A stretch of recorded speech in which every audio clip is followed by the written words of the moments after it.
जो धर्म प्रचारक हैं वो शामिल होंगे। भगवान श्री राम की कर्मभूमि बक्सर के सांस्कृतिक, आध्यात्मिक, वैश्विक स्तर पर पहचान के लिए इस धर्म संसद में चर्चा होगी। श्री राम कर्मभूमि ट्रस्ट बक्सर के प्राचीन गौरव को दुनिया के सामने लाने की कोशिश कर रहा है कि किस तरह से इसको पूरी दुनिया के सामने प्राचीन गौरव को वापस लाया जाए। इसके साथ ही टूरिस्ट मैप पर भी इन प्राचीन धरोहरों को शामिल करने का प्रयास किया जा रहा है कि किस तरह से इसको जो टूरिस्ट मैप है उस पर लेकर आया जाए। तो बक्सर में दुनिया भर से आए संतों के साथ ही धर्म संसद के विशेष कार्यक्रम का जो है वो चर्चा में रहेगी। और इस पूरी खबर पर बातचीत करने के लिए हमारे संपादकीय सलाहकार विनोद मिश्रा इस वक्त हमारे साथ जुड़े हुए हैं। विनोद जी, किस तरह से देखना चाहिए इस धर्म संसद को? किस तरह से ये सांस्कृतिक एकजुटता की बात तो कर ही रहे हैं, आध्यात्मिक एकजुटता की तो बात कर ही रहे हैं, साथ ही साथ बक्सर के विकास, उस पूरे एरिया के विकास की भी बात कहीं ना कहीं इस पूरे धर्म संसद में आ जाएगी। एक आप कह सकते हैं कि एक आप इस दौर का जो है ये सांस्कृतिक चेतना का ये पुनर्जागरण का है समय। पुनर्जागरण इसलिए कह सकते हैं कि आप ये देखिए कि एक दीपोत्सव, अभी आपने देखा कि जिस तरह से अयोध्या में दीपोत्सव का ये कार्यक्रम हुआ था और लगा कि उस दीपोत्सव के साथ ही एक चेतना की बात आप कहें तो वो जितने 15 लाख के लगभग दीप जले थे इस बार, तो आप देखिए कि सुदूर गांव में एक जो मिथिला का वो गांव है उसमें कमला के नज़दीक में वहाँ गांव के बच्चों ने लगभग 1 लाख से ज़्यादा दीप अपने प्रयास से वहाँ पे जलाया था। तो ये जो सांस्कृतिक चेतना है वो उसके पीछे का एक सोशियो इकोनॉमिक डेवलपमेंट का भी आप रीजन देख सकते हैं। सोशियो इकोनॉमिक डेवलपमेंट की बात मैं इसलिए कह रहा हूँ कि आप ये देखिए कि राम मंदिर के इस निर्माण के प्रक्रिया के साथ में और ये दीपोत्सव जैसे कार्यक्रम बनने के साथ में और उसके अयोध्या के वैभव जो है उसके लौटने के बाद में आप देखिए आज पंचकोसी परिक्रमा चल रही है और उस परिक्रमा में आप ये भी देख सकते हैं कि पिछले कई सालों से में इतने लोगों की तादाद, श्रद्धालुओं की तादाद नहीं आई होगी जितना अभी अयोध्या में श्रद्धालु जमे हुए हैं। तो ये जो सांस्कृतिक चेतना है वो एक तरह से वहाँ के उस इलाके में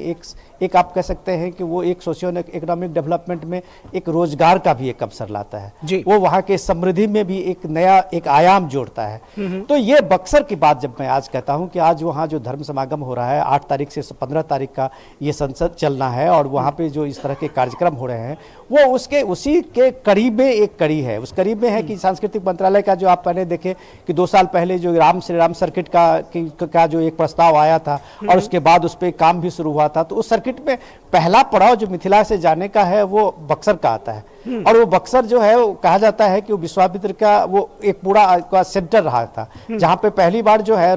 श्री राम का जो कर्म क्षेत्र इसलिए माना गया है उसका कि वहीं पर उन्होंने दीक्षा ली थी, राम और लक्ष्मण दोनों भाई मिलकर। उसके बाद वहाँ से विश्वामित्र के संग वो मिथिला जाते हैं और वहाँ पे स्वयंवर में उनकी शादी सीता जी से होती है और उसके बाद वो अयोध्या लौटते हैं जी। तो ये बक्सर के जो अभी तक उस इतिहास के और वो जो फुटप्रिंट है इसे अपनी विरासत की वो लगभग गायब हो गई थी।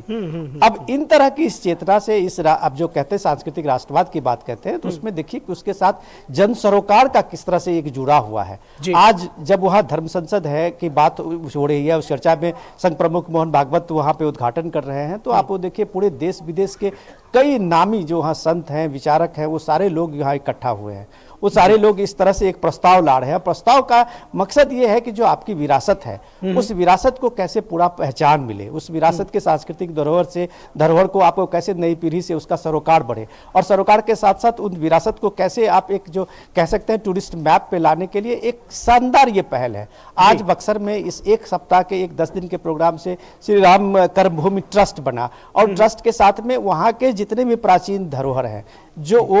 ये धरोहर के साथ आप कह सकते हैं जो फुटप्रिंट है उस आप चाहे तुलसीदास के रामचरितमानस को ले लीजिए या वाल्मीकि रामायण का ले लीजिए, उस सारे चीजों में जहां जहां जो चीज उदाहरण है और जो स्थान है उन सारे लोकेशंस को इसमें जोड़ा जा रहा है। और इसके साथ में अगर जोड़ने से अगर वहां एक वो सांस्कृतिक वैभव का, उस गौरव का, वहां के लोगों का, वहां के आसपास के लोगों का, ये सारी विरासत उनको अपने साथ में मिलता है। नव चेतना, नव जागरण, इसकी बात तो लगातार हम कर ही रहे हैं और निश्चित तौर पर ये एक जिस तरह से आपने कहा कि ये दौर है, इसमें कोई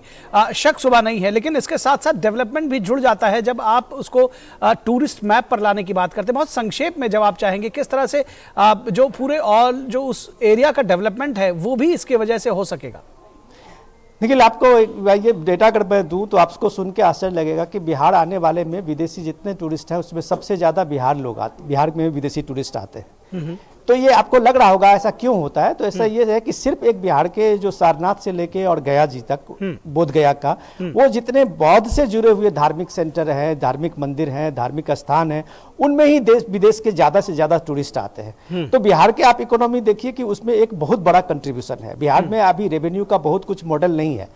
अगर बिहार सरकार चाहे, अगर भारत सरकार के इस प्रयास से ऐसे इलाके का, बक्सर जो अभी कह सकते हैं कि जो एक सांस्कृतिक विरासत में जिसका भारत के भौगोलिक नक्शे पे एक बहुत उम्दा एक नाम था, वो सारी चीजें खत्म हो गई थी।